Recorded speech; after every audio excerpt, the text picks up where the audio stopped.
Hello everyone, welcome to Shivam academy. आज की इस वीडियो में हम लोग विद्युत धारा से रिलेटिव टॉप 20 क्वेश्चंस के बारे में डिस्कस करने वाले हैं। अगर आपने इसका पार्ट 1, पार्ट 2, पार्ट 3 और पार्ट 4 नहीं देखा है तो लिंक डिस्क्रिप्शन में है, आप वहां से देख सकते हैं। और आज के लिए आपका मोटिवेशन है, अब्राहम लिंकन जी कहते हैं, मैं धीरे चलता हूँ लेकिन कभी भी पीछे नहीं मुड़ता हूँ।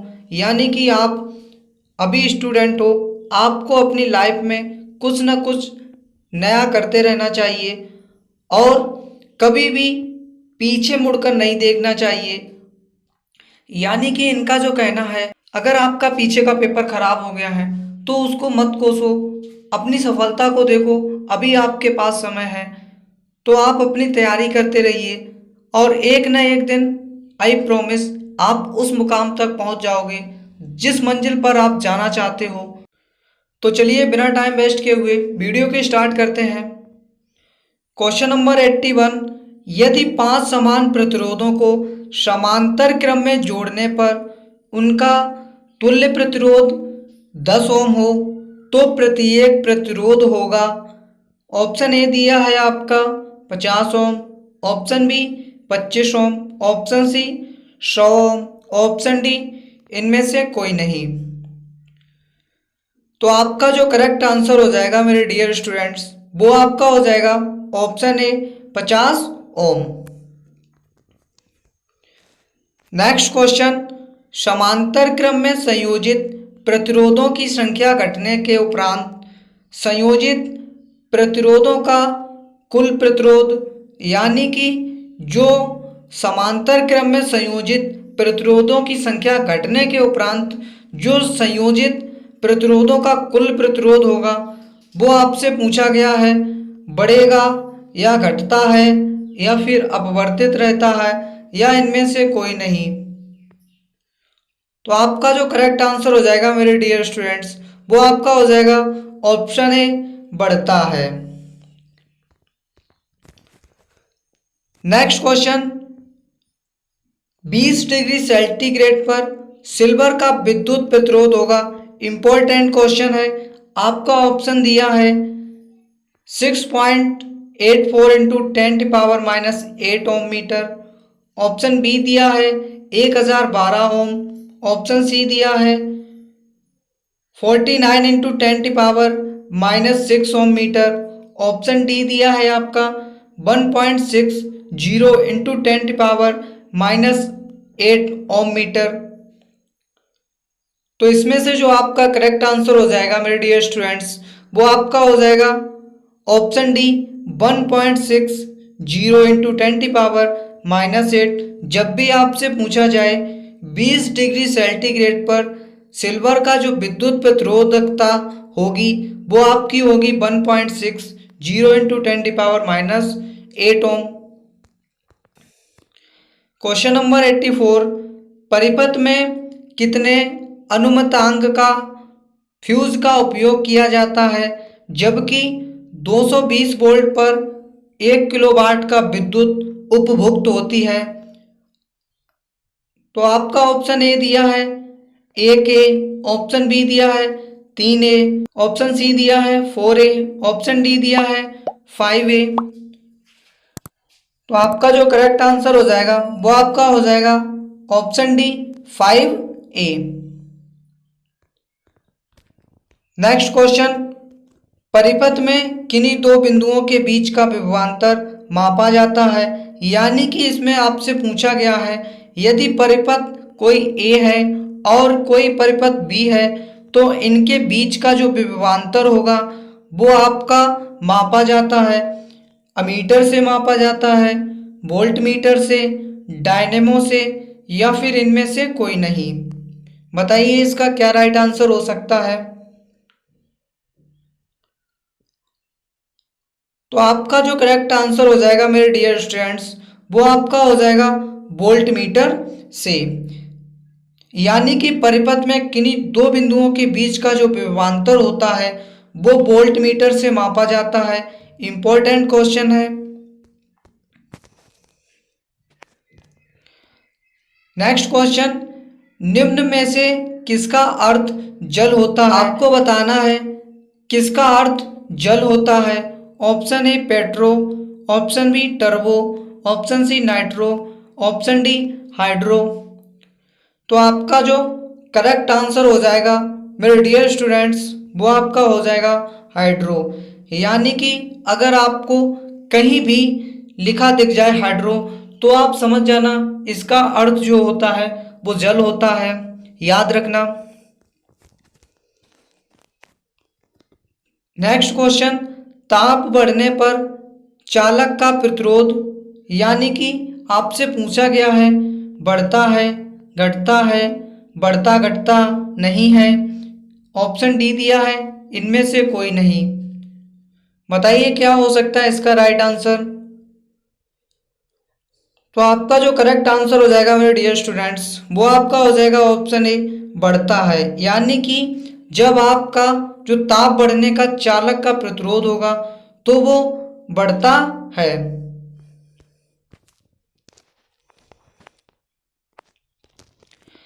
नेक्स्ट क्वेश्चन, रेशम द्वारा रगड़ने पर कांच की छड़ में उत्पन्न आवेश है, यानी कि आपसे Q बराबर पूछा गया है।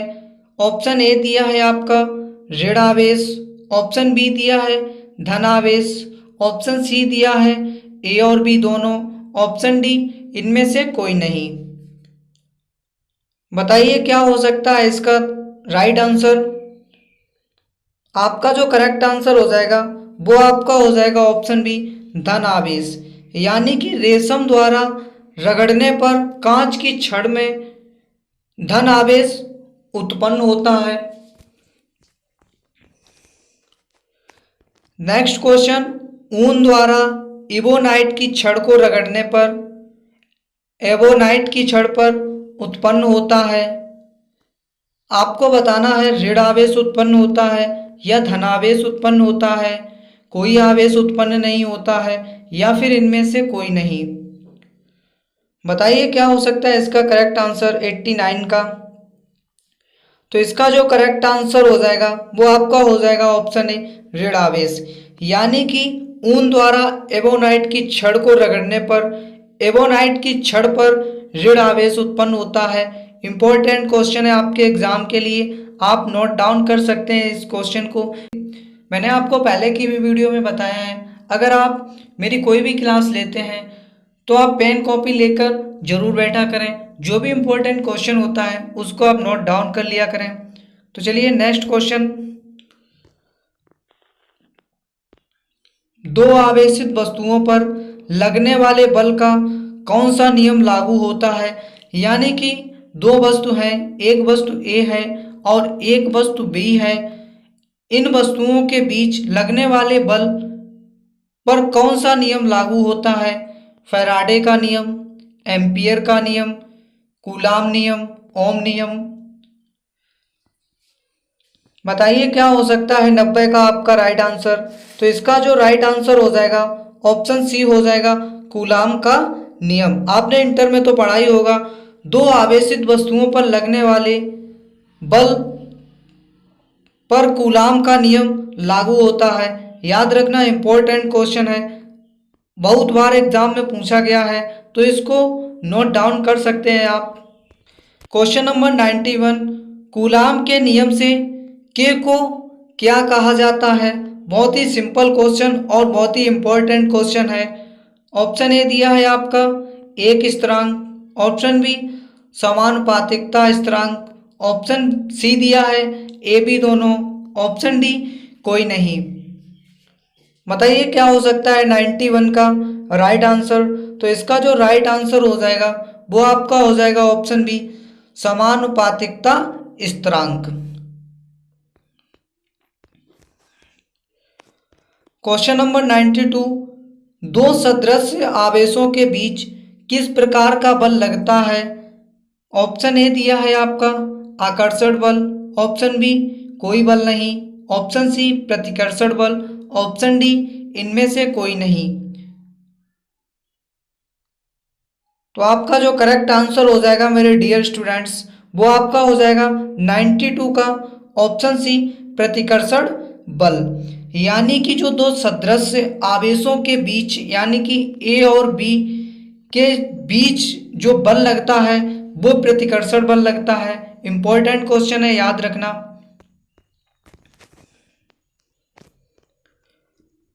नेक्स्ट क्वेश्चन, विजातीय आवेशों के बीच किस प्रकार का बल लगता है? ऑप्शन ए आकर्षण बल, ऑप्शन बी प्रतिकर्षण बल, ऑप्शन सी गुरुत्व बल, ऑप्शन डी चुंबकीय बल। तो आपका जो करेक्ट आंसर हो जाएगा वो आपका हो जाएगा ऑप्शन ए आकर्षण बल, यानी कि विजातीय आवेशों के बीच आकर्षण बल लगता है। नेक्स्ट क्वेश्चन, क्या प्रोटॉन आवेशन प्रक्रम में भाग लेते हैं? आपको बताना है लेते हैं या नहीं, यानी कि नहीं, ऑप्शन बी हाँ, ऑप्शन सी ए और बी दोनों, ऑप्शन डी इनमें से कोई नहीं। तो आपका जो करेक्ट आंसर हो जाएगा वो आपका हो जाएगा ऑप्शन ए नहीं, यानी कि जो प्रोटॉन आवेशन प्रक्रम में भाग नहीं लेते हैं, याद रखना।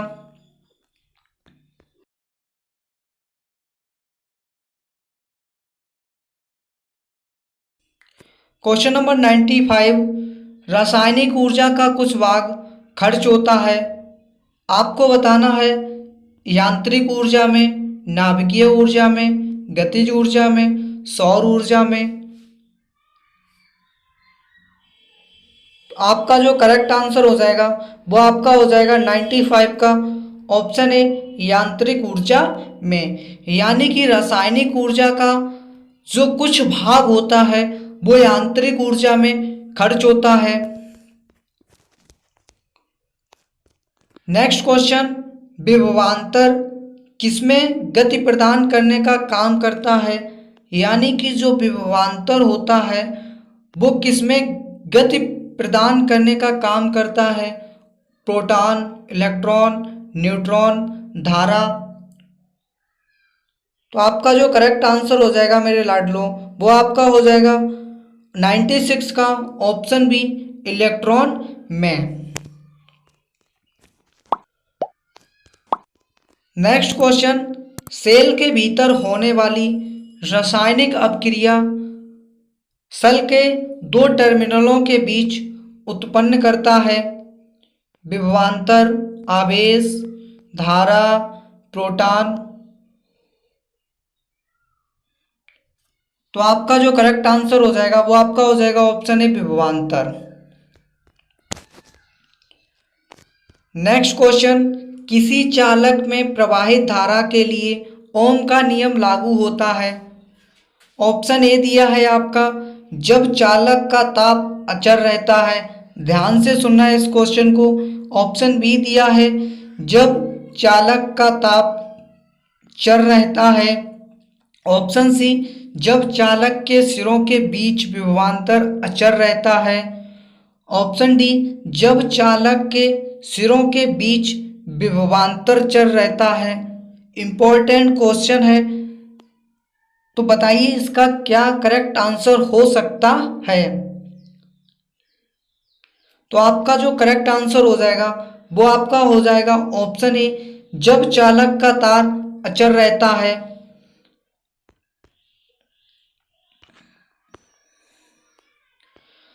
नेक्स्ट क्वेश्चन, शुष्क कागज की प्रतिरोधकता है। इंपॉर्टेंट क्वेश्चन है, नोट डाउन कर लीजिए इस क्वेश्चन को। ऑप्शन ए दिया है आपका 1014 ओम, ऑप्शन बी दिया है 1015 ओम, ऑप्शन सी दिया है 1012 ओम, ऑप्शन डी दिया है इनमें से कोई नहीं। तो आपका जो करेक्ट आंसर हो जाएगा वो आपका हो जाएगा ऑप्शन सी 1012 ओम, यानी कि जो शुष्क कागज होता है उसकी प्रतिरोधकता 1012 ओम होती है।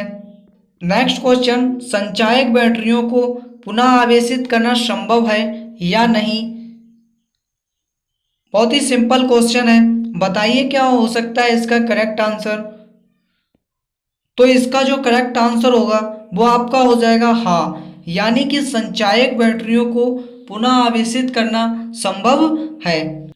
तो चलिए आज के लिए इतना ही। अगर आपने इसका पार्ट 1, पार्ट 2, पार्ट 3 और पार्ट 4 नहीं देखा है तो लिंक डिस्क्रिप्शन में है, आप जाकर वहां से देख सकते हो।